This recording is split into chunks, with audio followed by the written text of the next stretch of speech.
So without any further ado, I'd like to introduce Darius, is that how you say it? Mm-hmm.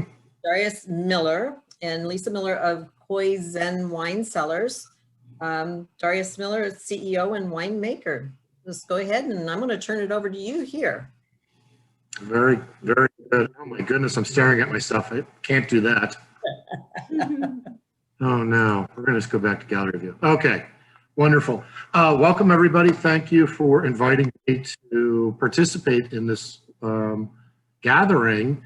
Hopefully we're going to have some fun. We're going to sip some wine. We're going to learn a little bit about wine. So yeah, I'm Darius Miller. I am co-owner of Koi Zen Cellars, along with my wife, Lisa. We've been married for 30 years and we're still working together. We're still sleeping together. So life is good, right? We opened the winery about 6 years ago, actually to the public exactly 6 years ago. So we just celebrated a year anniversary. We have been voted San Diego's best winery for 4 years running. We're very humbled and honored by that. And we are at what people would call a urban winery. So we are located in Carmel Mountain on World Trade Drive, right behind Home Depot, basically. And we are in a business park. The idea of an urban winery is similar to that of a brewery, where you don't have to go into the middle of a hop field or a wheat field to enjoy a crafted beer. You enjoy that in your neighborhood. And so that's kind of what we do. I go all over California to source the highest quality fruit I can find.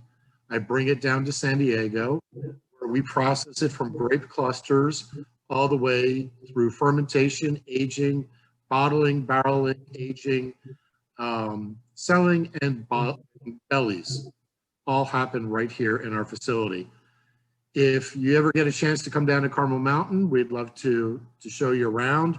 We've got a very nicely appointed tasting room, and we're also serving outside because of COVID and things like that. But let's jump right into wine. I'm sure all of you are a little bit thirsty.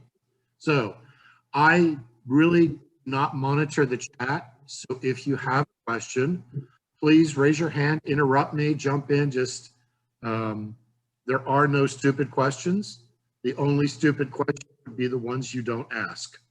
Because I'm sure if you have a question, there's going to be 3 other people who have the same question. They just don't want to ask. So jump in. I like participation. I know you've been informed not to leave your microphones open, but if you do want to participate, I don't mind a little bit of background noise. So, but I like the back and forth, because I come out of an education background. That was 2 former lives ago. So I love to teach.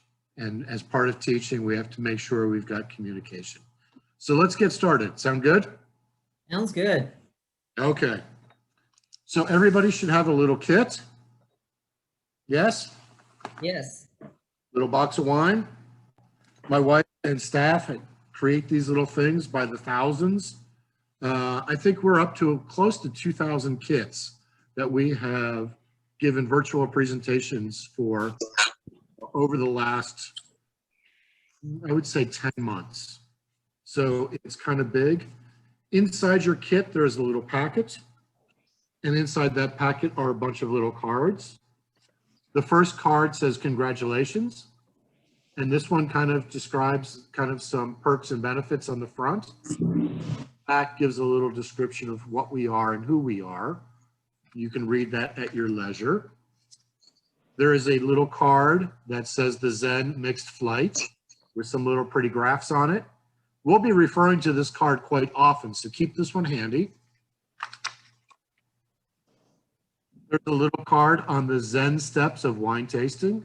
We are Koi Zen, and I am the Zen winemaker.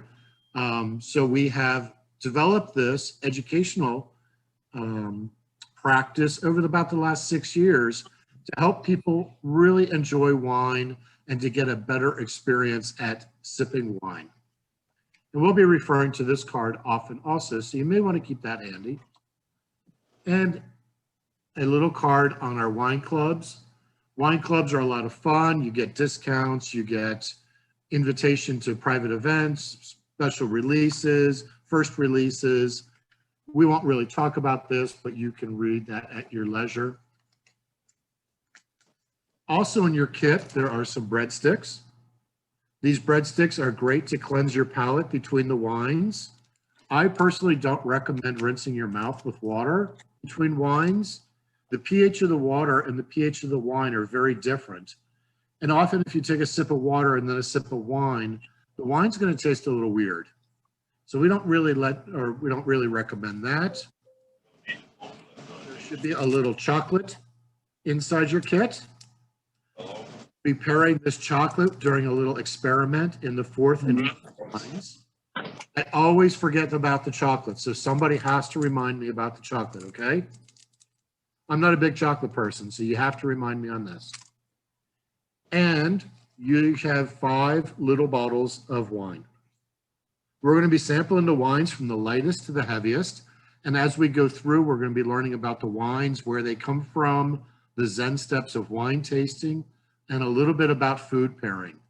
So I'm going to throw a lot of information at you really quickly. Hopefully the beginners will learn something, the non-wine drinkers will learn something, and even the pros have a tendency to learn things along the way.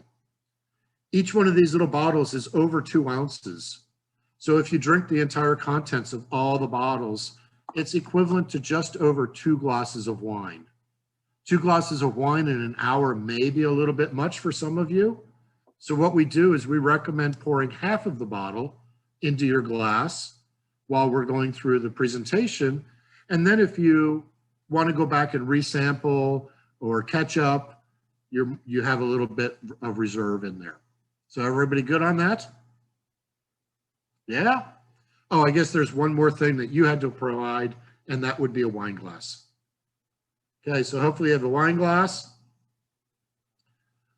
It could be stemmed, it could be stemless, it could be a water glass, it could be a shot glass. It just makes it very difficult to drink out of a shot glass. But I actually had somebody who was visiting their ex and they had no wine glasses, so they ended up chugging out of the bottle. It was not very romantic, it wasn't very sexy or classy, but it got the job done, okay? So y'all have your glass. Here's a little tip for you. Before you pour anything into a wine glass, always give it a sniff. You don't want it to smell funky. You don't want to smell like an old wet dish rag, something funky, something growing in there. It really should have a very neutral smell. Okay, so we're all good on that. Let's get started with the Pinot Gris. We're going to be going through the wines from lightest to heaviest. So pour about half the bottle into your glass.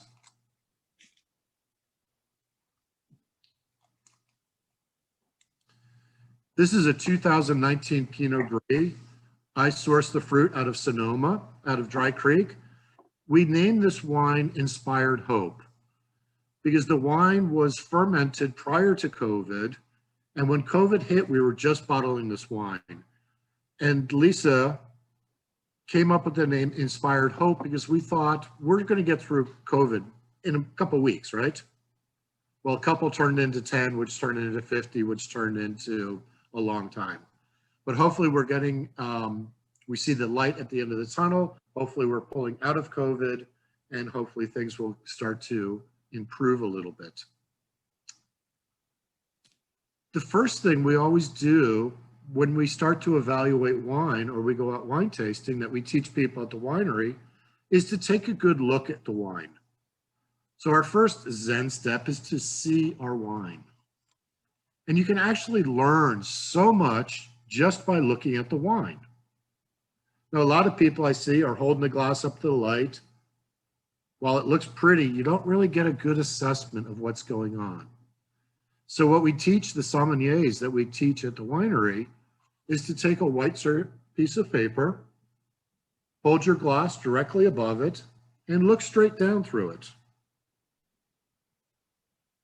Now, by doing this, you can get a better assessment of the wine without picking up all the ambient light, the reflections, and the distortions and things like this. So when we look at this wine on a white surface, what color would you say it is? Is it red or white? We'll start with a difficult question. It's white. It's like a pale gold. Yeah. A pale gold, yeah. Does it look light or heavy? Light. Light. Okay.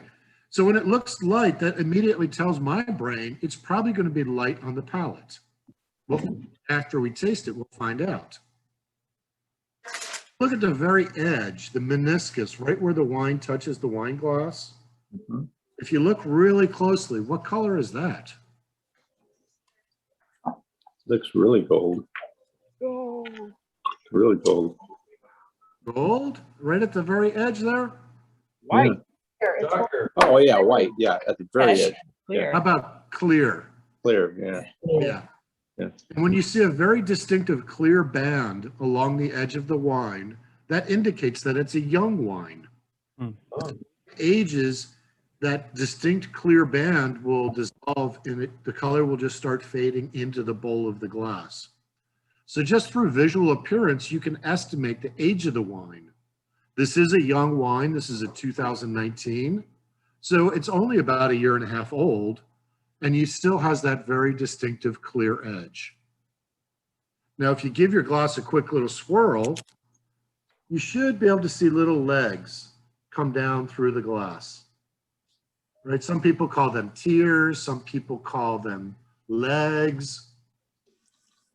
You see those happen? But these are just glasses are really tiny, small. Now, many people think that the legs are a sign of quality. Not, and they don't really have anything to do with quality, but what they do tell us is the alcohol content or the sugar content in the wine. Okay. And when I look at this, from a lot of experience, from what I see, is they're kind of thin, they move kind of fast. So I would rate Sure. as a medium level with alcohol, when really this wine is at 14%. There is a mislabeling on the bottle, which labels it as 15.5. That's a typo. It is actually only 14%. We got the label correction made and off to the printer. So really, just by looking at the wine, I can say it's probably going to be light on the palate. It's young. It's clear, right? It's a white wine. It's got moderate alcohol. And I haven't even smelled it or sipped it yet. Pretty cool, huh? Okay. So give the wine a quick sniff. Make sure you know what you're getting into. And then have a little sip.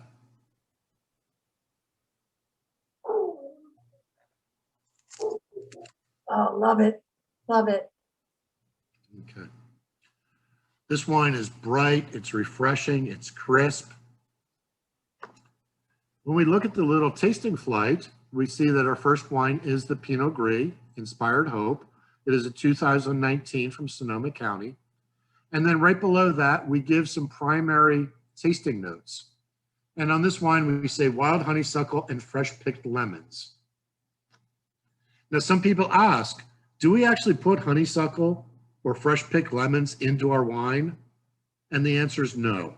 These are all characteristics of the grapes, where they came from, and how they were produced. On this, it says pairs well with lemon bars.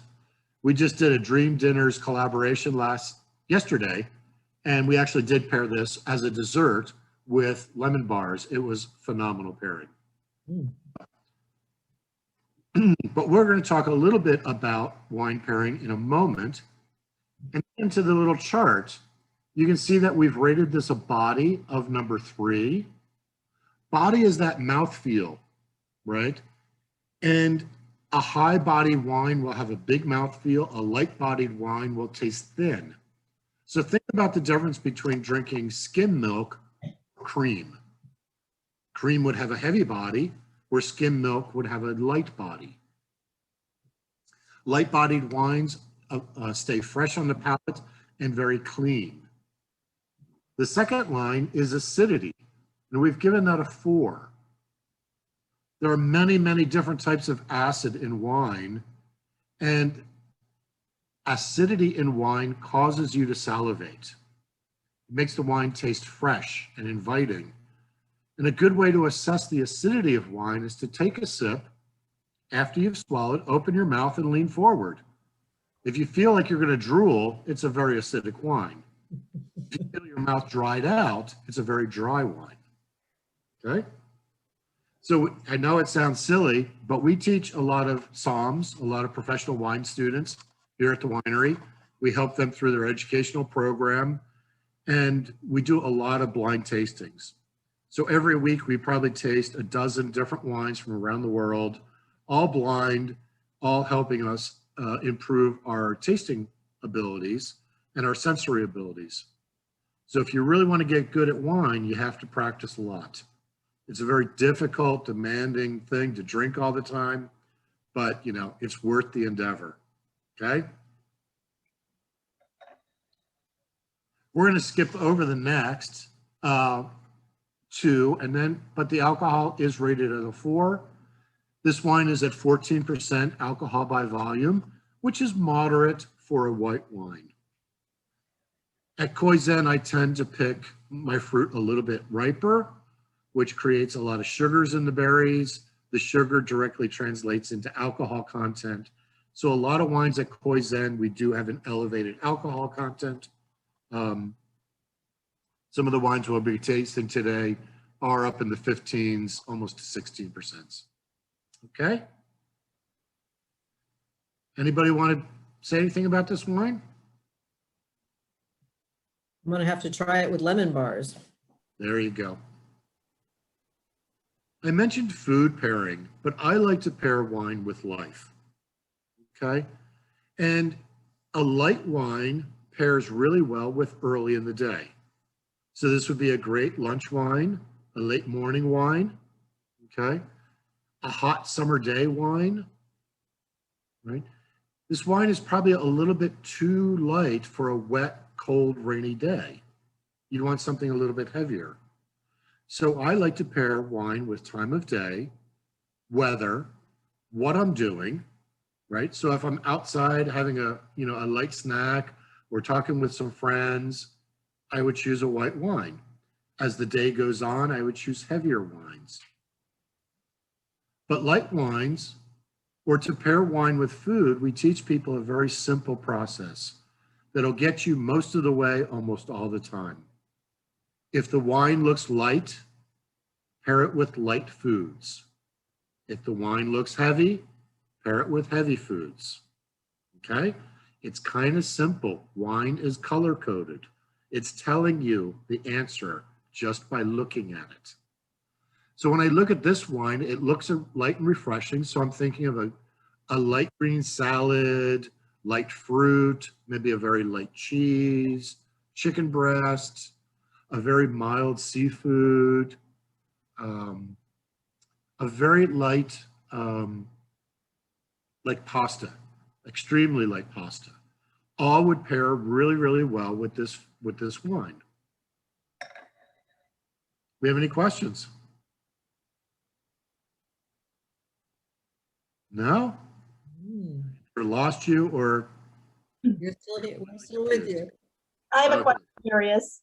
Yes, Debbie. How cold should we keep our white wines? A lot of people tend to store their white wines in the refrigerator, and that's fine. We recommend taking your bottle out of the refrigerator at least a half an hour before serving. You want the wine to feel chilled, but not cold. Okay? And you want your red wines to feel cool, but not cold. So we serve our white wines somewhere around 50 degrees and our red wines about 55 degrees. So there's really not a big difference between red and white. And those are the natural temperatures of the earth. Most in the historical times, and even now, well, not in California, we don't have basements, but people would store wine underground in the earth where it would maintain a constant temperature of somewhere between 55 and 58 degrees. And that was considered room temperature. Back in the day, they didn't have air conditioning, they didn't have heating, central heat and all that stuff.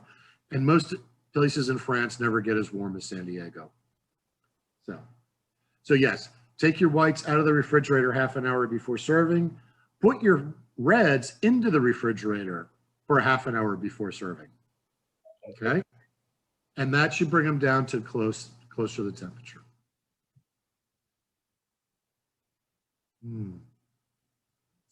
Okay. We're going to be moving on to the next wine, but now's a good time if you want to take a little nibble of a breadstick that helps neutralize the palate. A simple carb will help neutralize the palate, because sometimes the finish of one wine will start to blend into the beginning of the next wine. And you develop what we call palate fatigue, where you can't really distinguish the taste of one item versus another item. And this really happens a lot when you've got very strong wines, very full-bodied wines. Now, the question often comes up, what if you don't have a breadstick? What do you do? What do you do? What do you do? Bread? Well, if you don't have bread or you don't have anything, you're just out in the middle of the wilderness with your bottle of wine and ready to move on to the next. Go to Italy. Go for it. Roughing it. We drink it. What do you do? Here's a little simple trick that you can use, and that's to smell your arm. Okay? Now, as weird as it sounds, you have a personal aroma. And we're very familiar with that aroma because we live with ourselves kind of 24/7. Let's clarify. You smell your arm, not your armpit, right? Exactly. Not Okay, your I armpit just and wanted to not your clarify that. palms. All right. Not your palms, because your hands, we tend to touch a lot of things and our hands pick up a lot of scents, but your arm does not usually. And this is the smell of you. And it brings your senses, it grounds them, it neutralizes your flavors. And you're right, Miguel, don't smell your armpit, don't smell your neighbor's armpit. They don't appreciate it. So we'll stick with that. Thank you. Okay. Let's move on. We're going to move on to our 2018 Chardonnay.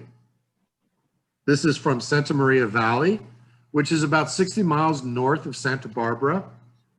I love Santa Maria Valley for its cold climate. It's one of the coldest growing regions in California. It gets heavily influenced by the coastal onshore marine onflow at night. And it sits in a little valley, which helps retain that cold. And because of that, Chardonnay and Pinot Noir grow extremely well in Santa Maria Valley. This Chardonnay was produced in what we call the Chablis style. In Chablis region in France, they produce Chardonnay that is not oaked and not buttered. Okay? So this wine is very clean, it's very crisp, it's very mineral driven. It doesn't have any oaky or buttery components to it. And it pairs extremely well with food. So when we look at this wine, we can see it's a little darker, it's a little bit more golden, it's a little thicker looking, a little heavier looking, okay? So that's telling me on the palate, it's probably going to have more flavor, more intensity. And we'll see that in a second. When I look at the edge is starting, it's still clear. Still got a very distinctive thing. This is a 2018. So this is about 2.5 years old already. Most white wines in California will hold up to about 5 years, 6 years. Don't hold your whites too long, especially from California. Almost everything being produced on the wine market these days is meant to consume immediately. So if you take a bottle of $2 Chuck and you age it for 10 years, it will not turn into $3 Chuck. It will turn into $1 Chuck or drain cleaner, okay? So don't hold on to your whites too long. Don't hold on to your reds too long. Probably no more than 8 years from California wines. Unless you're buying bottles that cost many hundreds of dollars, then listen to what the experts are telling you about aging and opening. When we smell this one, we know there's a lot more aromatics. Aromatics are deeper, more concentrated.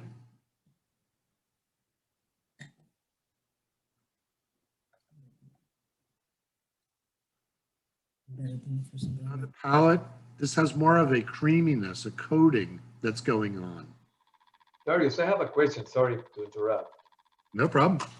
So if they don't age this on oak barrels, where do they age it in?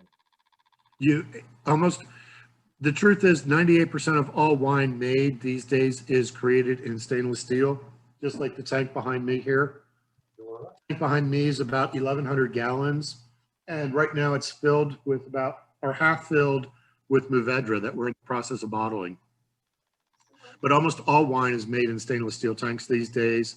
Very small craft wineries such as myself and high-end producers are still using oak. On site here, I'm going to spin the camera here for a second. On site, we've got, it's kind of messy over there, but we had about 300 barrels of wine on site.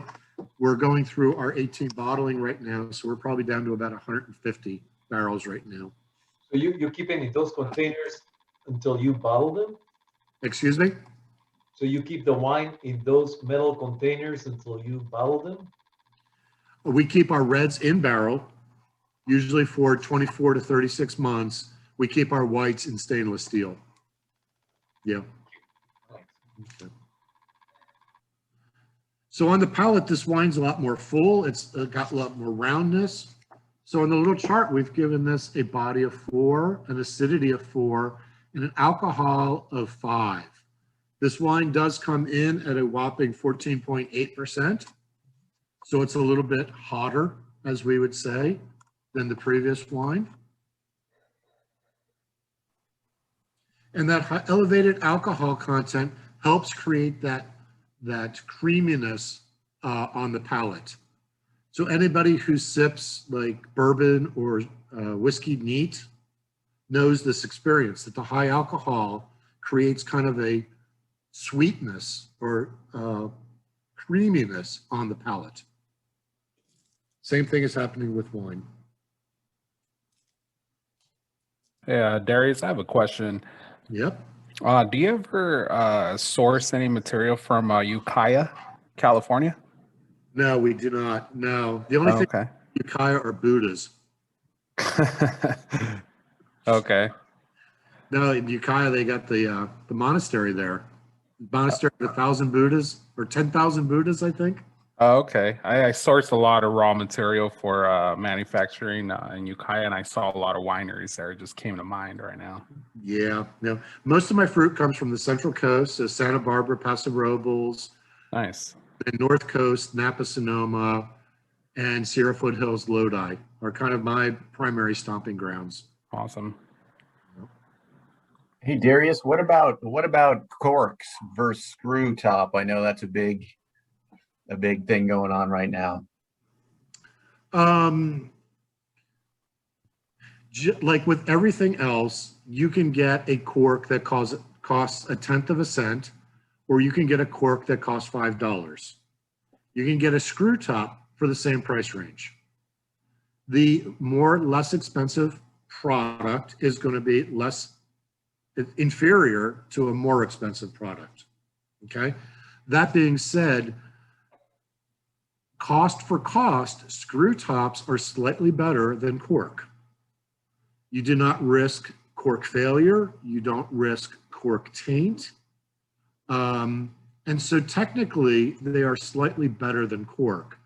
They're not as romantic, and they're not really designed for long aging unless it's a very high-end enclosure.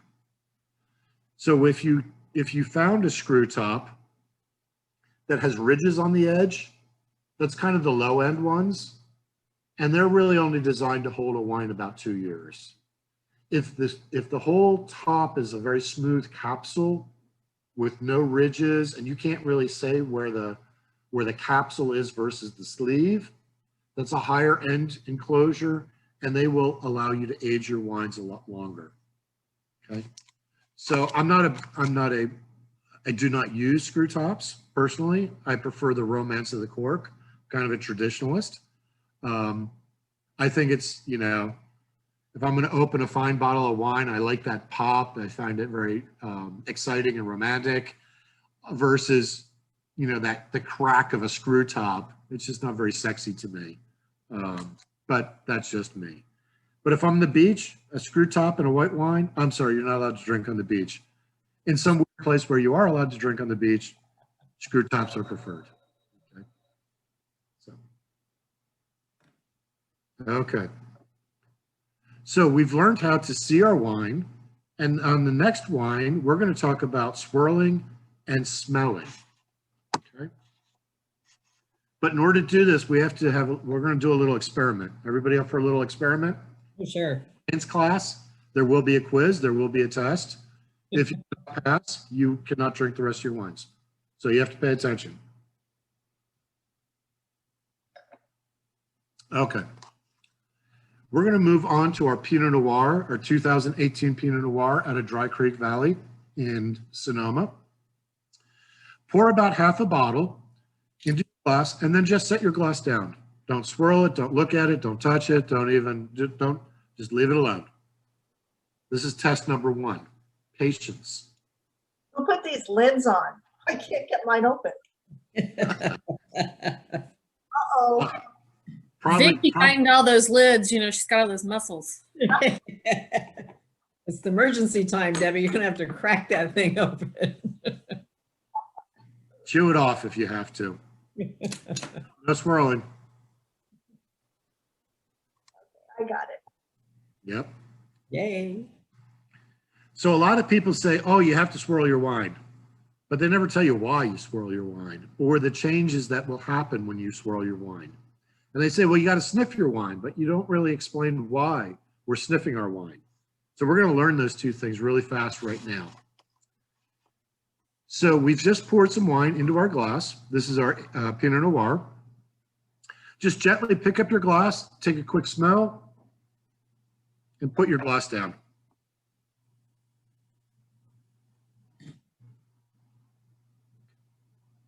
Now, for me personally, I would say this wine is closed, meaning it doesn't really express a lot of different aromas. I know it's wine. I can smell some kind of fruit, some kind of spice, but I don't really know what's going on in this glass. I really cannot identify any of the main characteristics of this wine because it's what we call tight. When you put wine, after fermentation, oxygen is bad for wine. So we avoid oxygen content as much as possible. We put it into bottle where it really is starved of oxygen and it sits in there. And because of this, it goes into what we call a reductive state. We want the wine to breathe once it comes out of the bottle. And a good way to allow it to breathe is to swirl. So take another quick sniff. Get your brain locked in on what's going on there. And it hasn't really changed for me. It's still kind of reserved. The next thing I'd like you to do is to swirl your wine. Now, some people are really good at air swirling. I suck at it. Even after 35 years, I can't air swirl. So what I like to do, I'm going to spin my camera down. Just put the wine glass on a hard surface, one finger on either side of the base, and to go in a little circle. And by doing this, I can really get a good vigorous swirl, and I don't have to worry about splashing my neighbor or anything like that. So after we've swirled for a moment, now smell the wine. Is it supposed to expand like the flavors, like it brings out all the fruit smell? Exactly, right. Because what we want to do is we want to release all those esters and aromatics that are in the wine. And we do that by incorporating oxygen. The shape of the glass is actually designed to help trap in all of those aromas. Because almost everything you think you're tasting, you're actually smelling, right? And because the tongue can only taste very basic things. It can taste salt, bitterness, sourness, astringency, sweetness, hot pepper type spiciness, saltiness, and that's about it. But all the blueberries and raspberries and bananas and all of those things are actually aromas. And so by swirling the glass, we're releasing those aromas and allowing our nose to engage with all of those senses. Darius, I have a quick question. Do you guys call those in your industry? Do you call them terpenes as well? There are terpenes in there, but terpenes will have kind of that herbaceous, piney, resinous Yes. type things as you would find in, terpenes are huge in cannabis. Yep. That's what I asked. Yeah. And there are terpenes in wine, Awesome. flavonoids, but not in a lot of wines. Got it.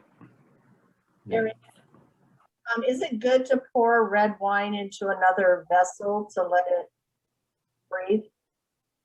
You can decant the wine, yes. Swirling is your fastest way to decant the wine. So if you pour a glass of wine, always give it a quick swirl, right? Let it open up, let it relax. If you've got a higher end wine, so here's what I do, Debbie.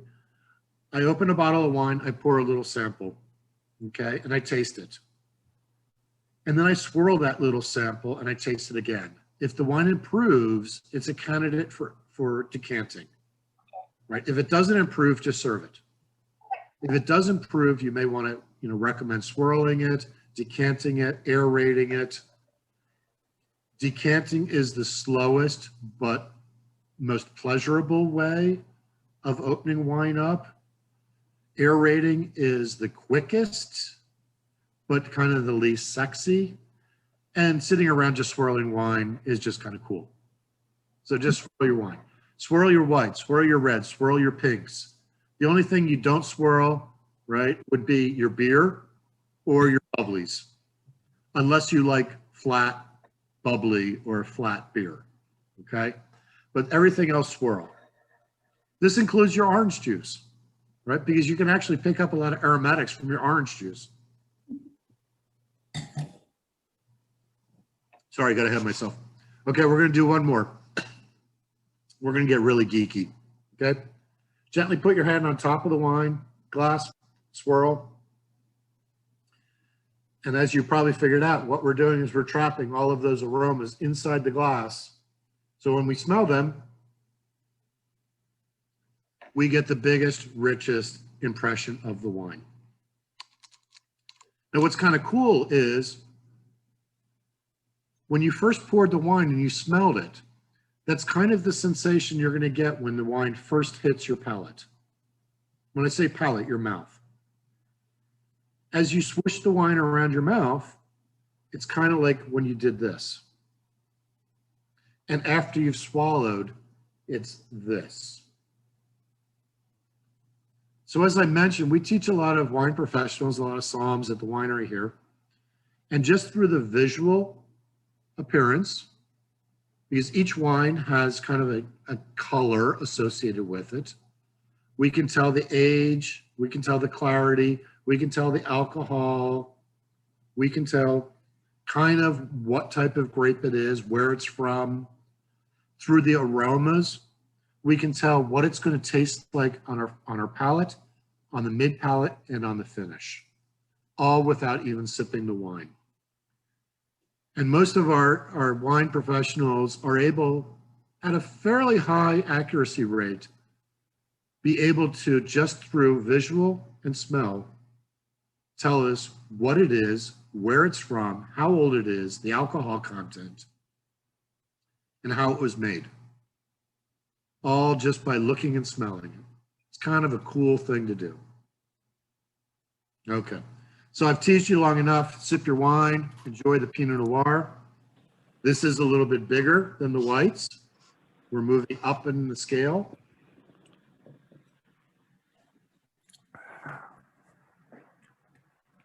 On the visual appearance of the Pinot Noir, this is a 2018. There is a slight bit of browning on the wine. At Koi Zen, we use very minimal sulfites in all of our wines. Sulfites are used to help preserve color in wine, and we use a very minimal amount. So some of our wines may tend to brown a little bit faster than maybe a store-bought highly wine that has a lot of sulfites on it, or over sulfited wine. But it doesn't really change the taste at all. And I don't mind the little bit of browning.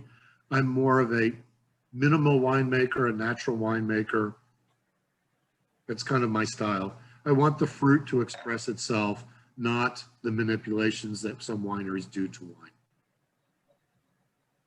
So Darius, I have a hard time with sulfites, and yet I love my reds. Any recommendations on that? Are you sure it's sulfites? And that's the key. That's the key. A lot of people blame the sulfites, but there are certain, like we at Koi Zen, or I should say legally, wineries are allowed to sulfite their wines up to 350 parts per million. Dried apricots can push 5,000 parts per million. A Coca-Cola can push 2,000 parts per million. So if you can eat a dried apricot and not have any problems, it may not be the sulfites. But there are lots of things in wine, primarily red wines, that cause reactions in people, right? Some people are just intolerant to alcohol. Some people are sensitive to the histamines that are in wine, such that if you've got hay fever, you get a stuffy nose or a flushed face, it could be histamines, or a headache.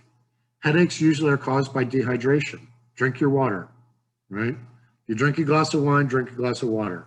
Every glass of wine, every glass of water, 1 for 1, you got to do it. Otherwise, you may end up with dehydration, which lead problems in the morning. And the other thing is tannin. We didn't really talk about tannin yet, but tannin is that mouth drying sensation that you have.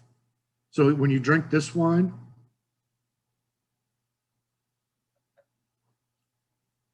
I can feel this little like dryness on my gums and on my teeth. And this is caused by the tannin molecule.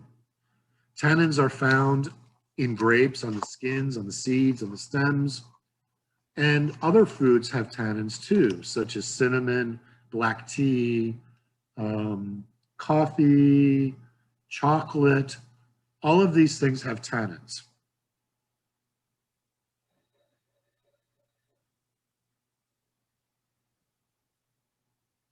Now, this being a little bit darker of a wine, now we could pair this with a little bit later in the day.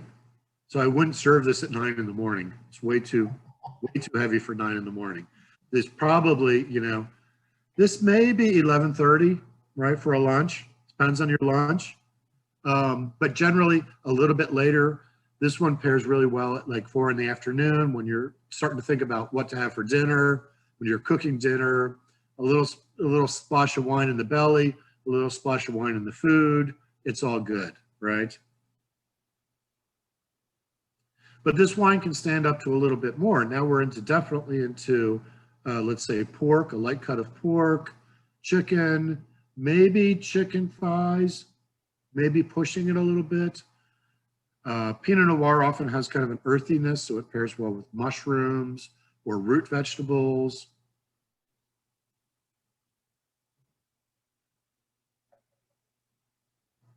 But something a little bit heavy, something a little bit of an aged cheese.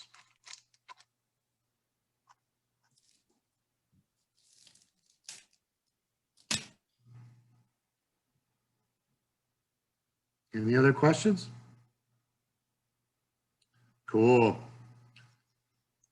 So let's go on to our 2017 Syrah. Syrah is my most favorite varietal in general. Hurrah, hurrah, Syrah. Yeah. Syrah really has lots of different flavor profiles. It's grown in many, many places around the world, from very cold climates to very hot climates. I have a question, Larry. It comes out of the Rhone region in France, southern France. Oh, here we go. Really, really well in Santa Barbara, Paso Robles, and even in Temecula, it grows well. But Syrah is a heavier bodied wine. And what I like about Syrah is that when it ages, it develops all these secondary and tertiary flavors. So it starts to develop like cigar box and sweet tobacco and cocoa type qualities. So when we look at this one, it's a lot darker than the Pinot Noir. It's telling my brain, yeah, this is going to be more fuller on the palate. I can still read through it, right? When I'm looking at my little card here, I can still read through it. You can see that distinctive edge, that clear edge is starting to fade. The color is now more gradual. This wine is a 2017, so it is four plus years old. It has reached maturity. On the quick assessment on the nose, it smells full. I can smell a little bit of alcohol on this. This one does come in at 15.5, so it will get the party started and finish the night.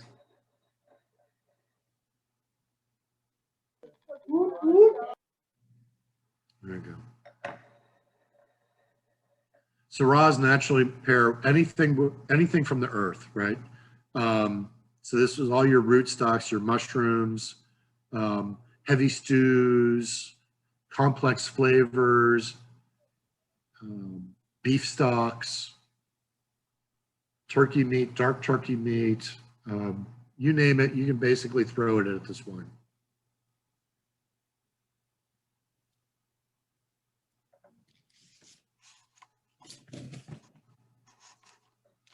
So we're going to do another little experiment now. We've learned how to see our wine, to swirl it, to sniff it. And now we're going to learn a little bit more how to sip it, at least how a wine professional might sip wine. And what I'd like you to do is place about a half a tablespoon of wine on your palate, close your mouth, roll it around, let it hang out for about 2 to 3 seconds.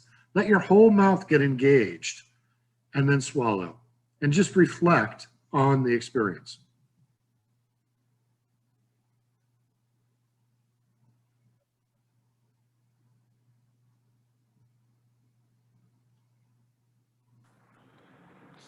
I'm tasting like a little bit of black licorice. Oh yeah. Yeah, there's lots of things. Baking spice and a little bit of dark licorice, some anise in there, some clove,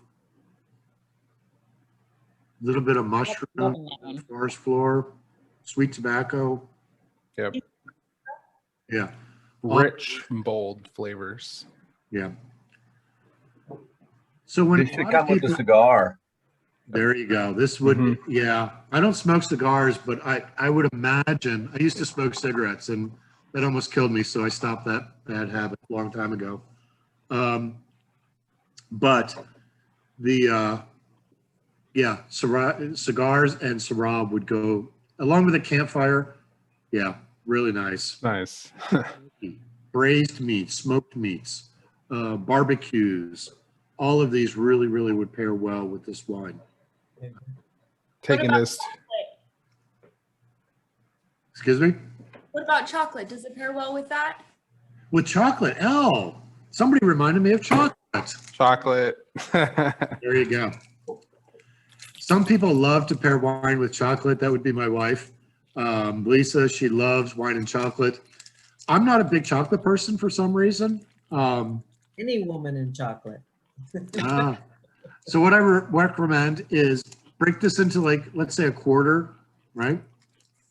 Take a little piece of chocolate, put it on your palate, let it macerate it, chew it up, but let it hang out in your mouth. Let your mouth become engaged with the chocolate, and then pour a little wine on top of that and see how the experience changes. Could we eat a little bit of the bread to reset the palate? Sure, if you want. Got it.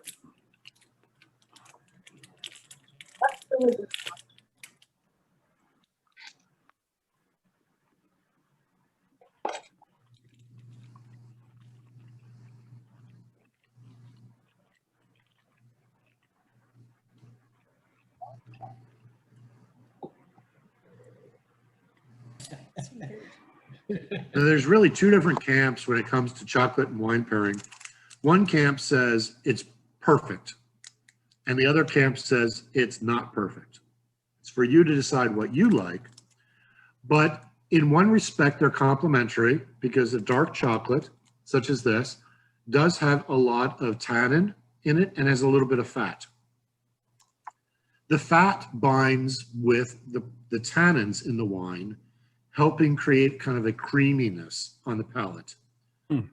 But the tannins may fight with the tannins in the wine, right? And so you have to be a little careful on how the tannins combine the two. Some people love it. So who are our lovers? Mm. And who are our, I'm not sure. Yeah, Garrett. yep. No, It's- no it's- women, no women in that nay. I wanted you to see that. If you drink it smart, glass. I like chocolate all by itself. There you go. And that, that's something to think about. In Europe, Europeans almost always have their wine with food. Where in America, we tend to drink our wine, eat our food, and then drink more wine, right? We don't really integrate or it's not the main purpose of wine is to pair with food. Wine for us tends to be more of just an enjoyable thing to do. So yeah, sometimes the pairing works, sometimes it doesn't. Some people just like the chocolate on the side. But now you put this with a hot fudge lava cake or a brownie. Oh yeah. Okay. Now A you're s'more. Sitting around a campfire with a s'more. Yeah. Having good stories about times gone past. Yeah. I don't think I've ever seen Vicky that excited. Chocolate lava cake and red wine. Now we know. There you go. Darius, I'm a personal trainer. That's why they're jibing me. Oh, okay.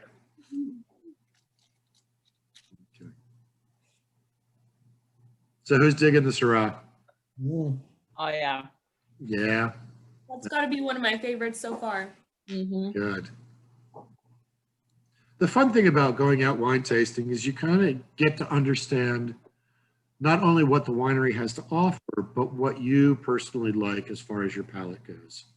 And realize if you're out early in the day, right, you're going to tend to like the whites a little bit more than if it was late in the day, right? It's this whole thing. So at this wine, this is definitely too heavy for 10 in the morning, right? Definitely too heavy. Probably you're pushing 4 o'clock, you're pushing towards dusk and well into the evening is when this wine would really sparkle. So, how do you feel about red wine with fish? I think Whatever floats your boat. wine, Right? There is no. how do I say this? You want the weight of the food to equal the weight of the wine. So if we took this Syrah that you just had right now, and we tried to pair it with fish, well, because of the tannins, you're going to want to pair it with a fat. So you're going to need a fatty fish. You might want something that's been blackened. You may want something that has butter on it, right? And so you put those elements together, this wine would work wonderfully with that. If you tried to pair this wine with a very light, flaky fish, the fish doesn't have enough oomph to pair with this wine, okay? So you're always going for that balance. Which wine do you recommend cooking with, other than white wine, of course? Like, does anybody ever cook with red wine? Oh, that's basically all I cook with is red wine. Oh, okay. Same thing goes, right? If it's a very light dish, let's say it's an Alfredo sauce, I would use a white wine.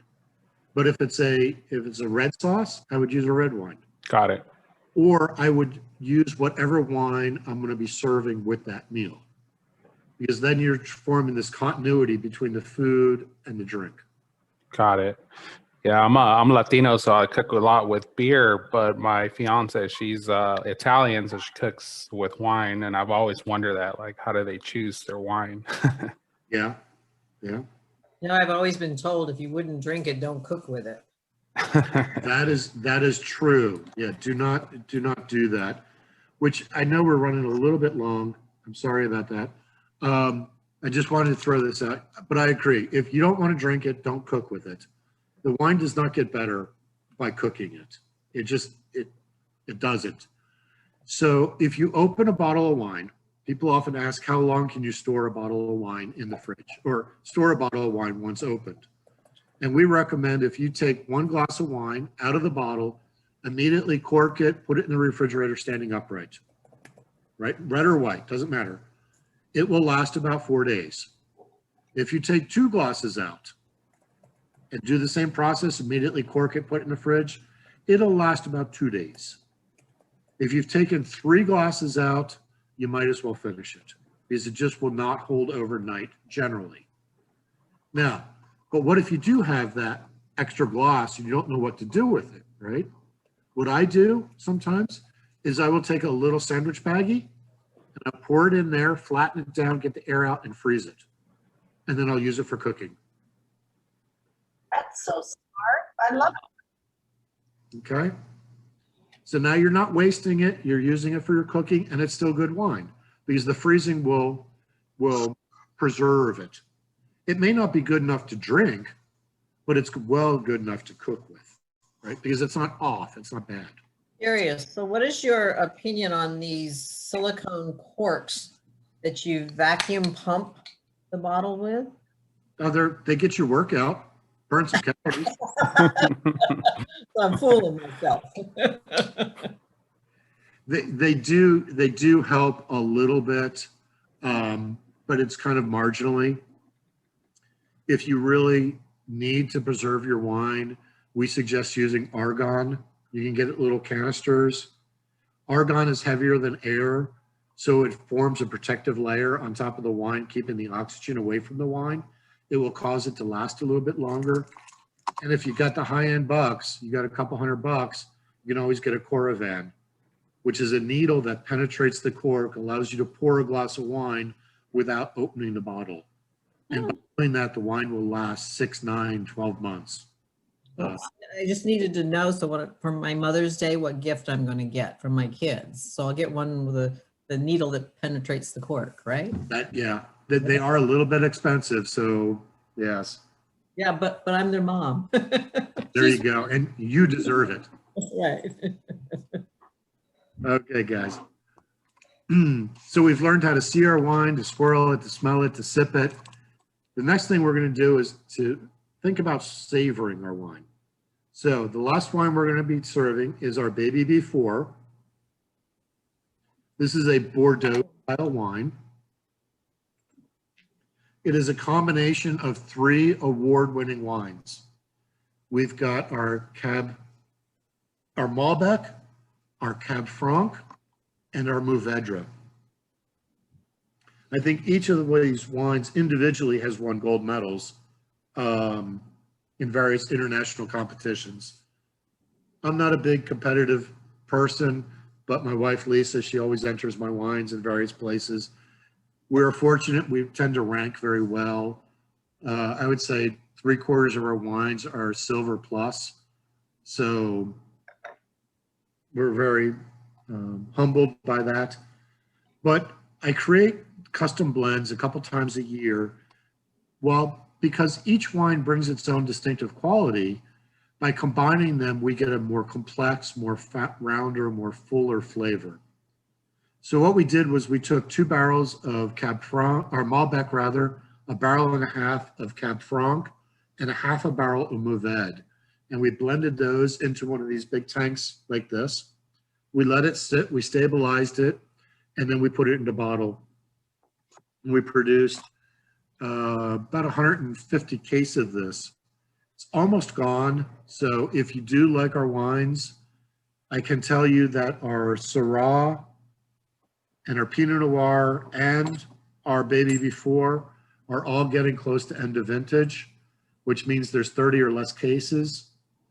The way generally we sell about 40 cases a month. So these wines will be selling out quickly. So if you're interested in something, I do recommend taking the opportunity to pick up something. Darius, so, we've been a wine club member for a few years now. We hoard the baby. We love it. It's like a house wine here. Excuse me? The baby bee, we hoard it here. Oh, you hoard it? Okay, good.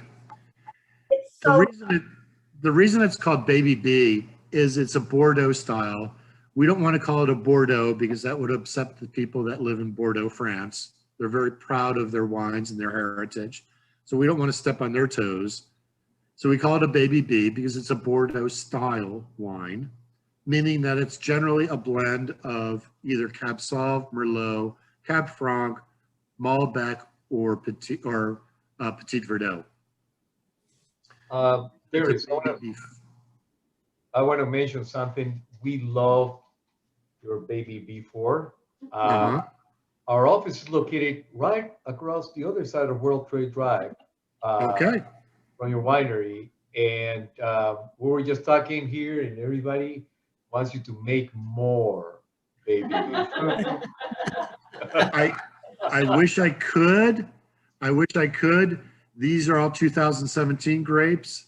They are all been bottled and sold and gone. So what we will do is baby B5 someday. hey, the baby B5. Yes.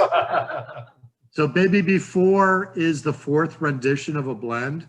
I keep changing the blend based on what tastes good and what we have. So the next one is going to be more Cab Sauv and Merlot based. So that'll be coming out probably in the fall.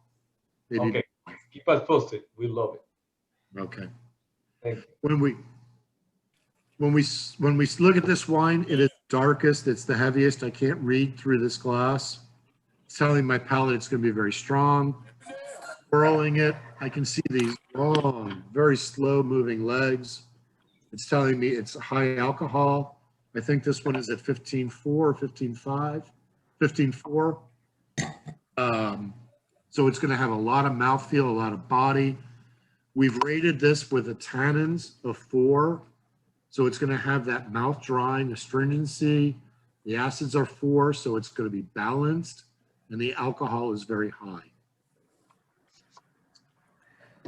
So the last thing, I mean, we always want to be mindful with no matter what we do in life. Life goes by so fast, we might as well enjoy it. But oftentimes people will just slam something down their gullet, right? Whether it's water, juice, wine, food. We always get distracted in our heads. So we always encourage people to savor life. Enjoy what the moment has to provide to you. So on this, after you've done your little seeing and swirling and sniffing and sipping, just kind of reflect on the whole experience, if you had a good time and how your mood is and things like that. And that's kind of the savory part of life.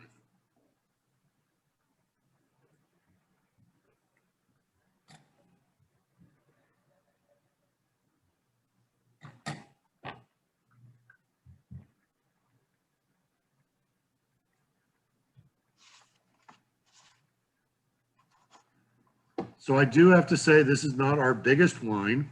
We've got bigger wines at the winery. We've got a Zinfandel from Lodi. That's a powerhouse. We also have a dessert wine. That's a powerhouse. But this one is big. It's round. It's complex. It's got red fruit, blue fruit, black fruit. Wow. I can feel these layers of flavor just kind of building and rolling around. There's a lot of interest in there that creates, for me, curiosity. I want to go back. I want to explore this. I want to try to understand what's going on in this wine. Yeah, this is delicious. Yeah, it's just, this wine like reminds me of having like a really great conversation with some friends late at night, sitting around a campfire, you know, nibbling on some little desserty things. I don't know, whatever that is. Or sitting down with that big steak, right, over the little candle dinner with my wife and just digging and really enjoying life. This wine just kind of brings me a little bit of little bit of happiness. So, yeah. Darius, do you have sparkling wines like Prosecco and things like that, or not? We do have a bubbly. We have a sparkling. It is a rosé of Zinfandel out of Lodi. It's a collaborative project with another winery. They've got the equipment to produce sparklings, which requires a lot of specialized equipment that I do not have. So we partner together to produce this wine.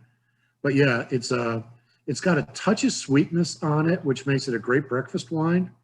And there you go. Come on, people laugh at me, but seriously, for a brunch or while you're making a brunch for a couple people, a glass at 10 o'clock in the morning is okay in my book, right? So it's a great breakfast wine. It's a great wine, as a festive wine.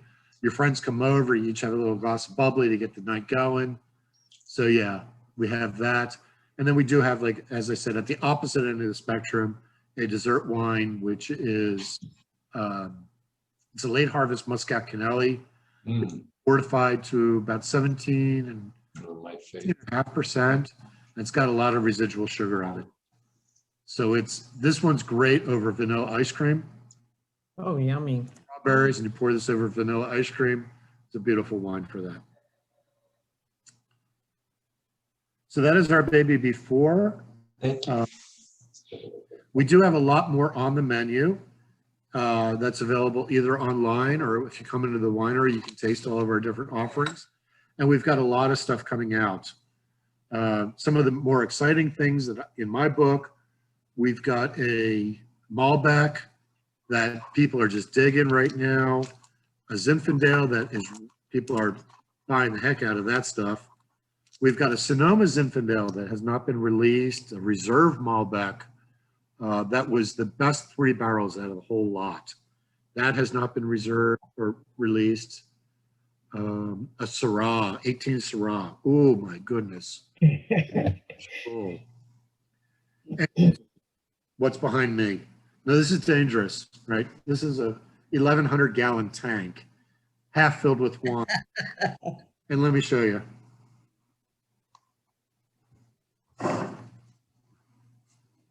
Thank you, Sydney. It's got Oh, man, I Wait a minute. That's a true party foul. this. So jealous. He sold that Syrah? Okay, so if you stop by the winery and while it's still in tank, if you ask for a barrel sample, we will. It's Syrah. All right. Nice. This is our 2018 Mourvedre. I'm expecting double gold on this one. It is just sometimes, when you open a barrel and you taste the wine, you have this, not to be rude, but you've got a winegasm. And it's just a wonderfully big, round, full experience. So you just got to stop by for that one. But I thank you for your time. Are there any other questions? Now's the time to shoot out your questions, guys. We have a question here. Go ask it. Go ahead, Miguel. Okay.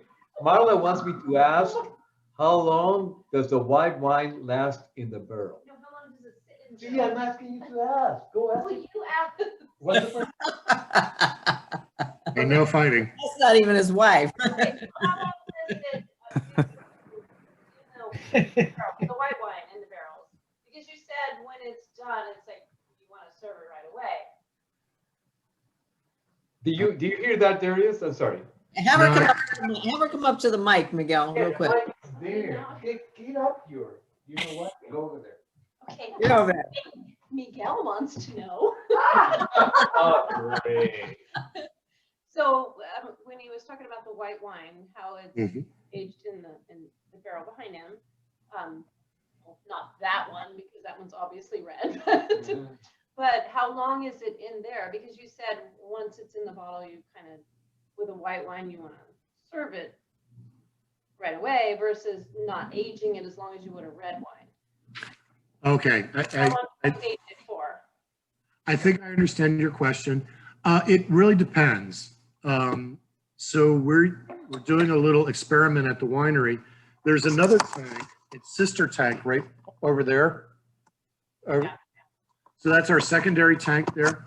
That one is half filled, or actually it was half filled. It was just recently emptied with Pinot Gris. And the same Pinot Gris that you had, but it was a second bottling that we just did about 2 weeks ago. That one had been sitting on what we call on the lees for over a year. Wow. The lees are the dead yeast cells after fermentation, and they fall to the bottom of the tank. And if you leave the wine on the lees, it creates kind of this rounder, fuller mouthfeel. So we chose to bottle half of the wine quickly, which is light and bright, like what you had. And then the second bottling is more of a mature wine. It's a little bit rounder, a little bit smoother, not quite as bright, but it's got this layer of complexity to it. So it's really kind of a winemaker style. Most white wines before are aged in tank for probably 3 weeks to 2 years before they go into bottle. On average, it's probably about 4 months. So which leads me to this question. Thank you. You can go back to your seat now. No. Sometimes when you open a bottle of white wine, you get this very strong oaky smell, like very strong to the point that sometimes it's like, whoa, is this a normal smell? So my question to you is that a normal oak smell on a white wine? Oak smell on a white wine, it really depends on how the wine was made, right? Chardonnays are often oaked. And so, yes, there could be a distinctive oak aroma on a white wine. Chardonnays are often oaked. I can't really think of a lot of other whites that are oaked. Yeah, but is it normal that strong?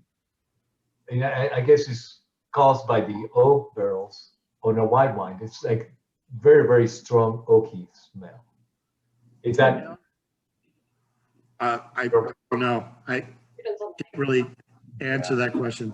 Yeah. If it's offensive, right? There are certain aromas that will kind of smell like oak that after a vigorous swirling may dissipate or may go away. It could just be the way the white wine was made. Okay. Because yeah, it could be a little offensive, but then after a while it dissipates and then but at the beginning it's like, whoa, it's kind of strong a little bit. Yeah. We actually innovated a process that we use at the winery. I don't put white wines in oak barrels, but oftentimes I will put a barrel inside the bottle. And the way I do that is... Oh my, now I'm intrigued.